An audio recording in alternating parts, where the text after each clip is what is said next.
नमस्कार। Between the lines with Niranjan में आपका स्वागत है। आज हम बात करेंगे कि इधर तो मनुस्मृति पे बहस हो रही थी, पूरा के पूरा राहुल गांधी, उनकी टीम कांग्रेस जो है और जो लेफ्ट लिबरल है वो मनुस्मृति पे हमला करने में लगे हुए थे। उधर हिजाब पे बड़ा फैसला आ गया।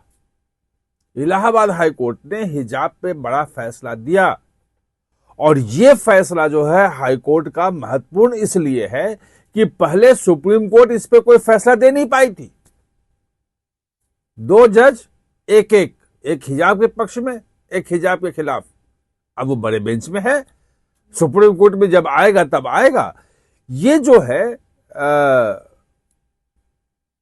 प्रयागराज इलाहाबाद हाई कोर्ट का जो फैसला है वो क्या है और वो कैसे उत्तर प्रदेश की पॉलिटिक्स को या देश की पॉलिटिक्स को बदल सकता है, बड़ा फैसला है और उस फैसले को समझने की जरूरत है।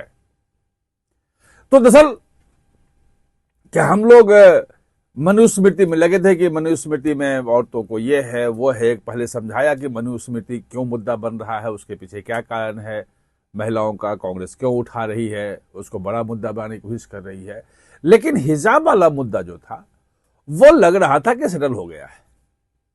आपको ध्यान होगा कर्नाटक में बहुत बड़ा बवाल हुआ था हिजाब को लेकर। लड़कियां अड़ गई थी कि मैं हिजाब पहन के जाऊंगी स्कूल में, और उसके वो हाथ लेते हुए उठाते हुए वो पोस्टर और हिजाब पहन के जाते हुए वो फोटो सब ऐसा चला था कि क्या बताए। फिर वो स्कार्फ जो है, सैफरन स्कार्फ जो है भगवा, वो उसके लेकर लड़के हिंदू चल पड़े। एक बड़ा मुद्दा बन गया था, केरल में ही मुद्दा बन गया था और ये एक पॉलिटिकल डिस्कोर्स में आ गया था कि भाई ये हिजाब जो है वो पहनने की आज़ादी होनी चाहिए स्कूल में, और कम से कम एक स्कार्फ तो जरूर पूरा का पूरा। अगर आप हिजाब नहीं पहन रहे हो तो कम से कम स्कार्फ जो है उस हिजाब के रूप में रखे कि चेहरा ढक के जाना, उसके लिए आप नहीं कर सकते। बीच बीच में इशू उठता रहा है। अभी बिहार इलेक्शन था तो उसमें उठ गया था कि भाई, पश्चिम बंगाल में उठ गया था कि महिला अधिकारी जो है वो हिजाब उठा के देखेंगे कि भाई वोटर सही है या नहीं है, क्योंकि वो भी एक होता है कि हम नहीं दिखाएंगे चेहरा। तो ये चीजें चलती रही हैं। इस बीच में जो फैसला है ये महत्वपूर्ण इसलिए है कि वहां पे जो भाजपा की कोशिश होगी वो ये होगी कि भाई हिंदू एकजुट हो, और हिंदू मुस्लिम के डिवाइड की बात है वो वहां पे होती है। पिछली बार भी आपको ध्यान होगा 80-20 की बात की थी योगी आदित्यनाथ ने। अभी इलेक्शन धीरे धीरे पकड़ रहा है, तो गति पकड़ रहा है, 1-2 महीने में और गति पकड़ेगा। उसमें हिजाब वाला मुद्दा जो है ये महत्वपूर्ण हो सकता है, क्योंकि मुसलमानों का टची विषय है। उसका ये आ गया हाई कोर्ट का, ये अब सुप्रीम कोर्ट में जाएगा कि नहीं जाएगा वो देखने वाली बात है। लेकिन जो हाई कोर्ट का फैसला है वो बिल्कुल क्लियर कट कह रहा है। वो ये कह रहा है कि भाई स्कूल में सबको समान रूप से बच्चों को दिखना है, इसलिए स्कूल ड्रेस है। स्कूल ड्रेस की जरूरत क्यों है? वो जरूरत इसलिए है कि किसी बच्चे में कोई धर्म, जाति, क्या बोलते हैं, आर्थिक स्थिति, ये सब के नाम पे कहीं कोई फर्क नजर ना आए, और सभी बच्चे एक ड्रेस में होंगे तो एक जैसे दिखेंगे, एक समान पढ़ेंगे, आपस में अंतर नहीं रहेगा। एक टैगोर पब्लिक स्कूल है, वहां की छात्रा है वो सुकैना रिजवी, वो पहुंच गई थी कोर्ट में, हाई कोर्ट में, कि भाई हमें तो चाहिए, हमें मना कर रहे हैं और हम हिजाब पहन के जाएंगे। हाई कोर्ट में सुनवाई हुई, सब आया, और जो था जिला प्रशासन से लेके सबने तर्क दिए उसमें कि भाई ये तो बराबरी का हक, ये तो हिजाब पहन के आएंगे तो कोई बच्चा फिर कुछ आएगा, ये तो मतलब नहीं बनता। और उस पे हाई कोर्ट का फैसला आया कि आप हिजाब पहन के जाने का कोई अधिकार नहीं है, जो स्कूल ड्रेस है उसी में जाना पड़ेगा। अब हाई कोर्ट जो होता है क्या, ये वो संवैधानिक कोर्ट होता है, उसके जो फैसले होते हैं वो मान्य होते हैं हर जगह पे, और उसके फैसले जो है कोर्ट किए जाते हैं आगे के फैसलों में कि फलाने हाई कोर्ट ने इस मुद्दे पे ये फैसला दिया था। अब चूंकि हाई कोर्ट, सुप्रीम कोर्ट में मामला है अभी पेंडिंग, वो जो फैसला आएगा वो आएगा, लेकिन ये जो है कि दो बेंचों जो जज थे उसमें एक ने कहा कि नहीं, ये भाई लड़के का पढ़ाई जरूरी है, उसका मौलिक अधिकार है, ड्रेस कोड जो है वो मौलिक अधिकार में नहीं है, आप किसी पे थोप नहीं सकते कि यही पहनना है।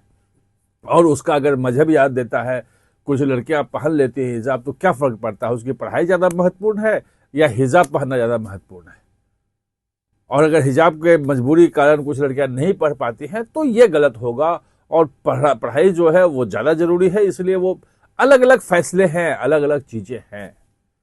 ऐसे में जो हाई कोर्ट का फैसला है, इलाहाबाद हाई कोर्ट का, ये महत्वपूर्ण हो जाता है। ये दिखाता है कि अब उत्तर प्रदेश में जितने भी स्कूल हैं, अगर कोई भी चाहे तो वो रोक सकता है कि भाई हिजाब पहन के अभी जो अनुमति दे भी रहे थे, अगर वो चाहे तो वह अनुमति रोक सकते हैं। सरकार भी चाहे तो ड्रेस कोड लागू कर सकती है, क्योंकि अब हाई कोर्ट का ऑर्डर है, वहां पे सुप्रीम कोर्ट का कोई फैसला नहीं है। निश्चित रूप से वहां एक हाईतौबा मचेगा, या फिर all India personal law board के भी आएंगे, बाकी चीजें इशू उठेंगे कि भाई ये हमारा अधिकार है और आप छीन रहे हो इसको, ये तो गलत है। अब जितना उठेगा मुद्दा, अगर मुद्दा बना ये ज्यादा बड़ा, तो निश्चित रूप से जो पॉपुलेशन है, जिसमें 80% पॉपुलेशन तो हिंदुओं की है, तो जो 80-20 की बात जो कर रहे थे पिछली बार भी योगी आदित्यनाथ, तो योगी आदित्यनाथ की को फायदा होगा। और खास तौर पर उस संदर्भ में जब अयोध्या में चंदा चोरी वाला मामला गरमाया था, सपा जो है उसको एक मुद्दा बना रही थी बड़ा सा, एक जो ये कांग्रेस जो है वो पूरे देश में एक प्रदर्शन आंदोलन के शक्ल देने की तैयारी में है कि हम चंदा चोरी का मुद्दा नहीं भूले हैं और हर घर का चंदा चोरी हुआ है वो करेंगे। अलग बात है कि उनके प्रदेश अध्यक्ष जो है वो खुद वो अयोध्या में मछली भात खा रहे थे और एक बड़ा मुद्दा बन गया, योगी ने उन पे बड़ा हमला किया। अब उस हमले से कैसे बचते हैं वो अलग चीज है, और कितना जनता लेती है वो एक अलग मुद्दा है। जनता तो हर चीज को देख रही है, आप चंदा चोरी हुआ उसको भी देख रही है, आप मछली भात खा रहे हो उसको भी देख रही है, सब कुछ देख रही है। ऐसे में ये जो हिजाब वाला जो फैसला है हाई कोर्ट का, ये बड़ा महत्वपूर्ण हो जाता है। देखना यह है कि वहां पार्टियां, राजनीतिक पार्टियां, खासतौर पे मुसलमानों से संबंधित जो तंजीमें हैं, मतलब जो संगठन हैं, या मुस्लिम मौलाना जो है, बुद्धिजीवी हैं, उसको किस रूप में लेते हैं। अगर ये मुद्दा बनता है तो फिर चुनावी मुद्दा भी बन सकता है। आप हमारे साथ जुड़े इसके लिए बहुत बहुत धन्यवाद।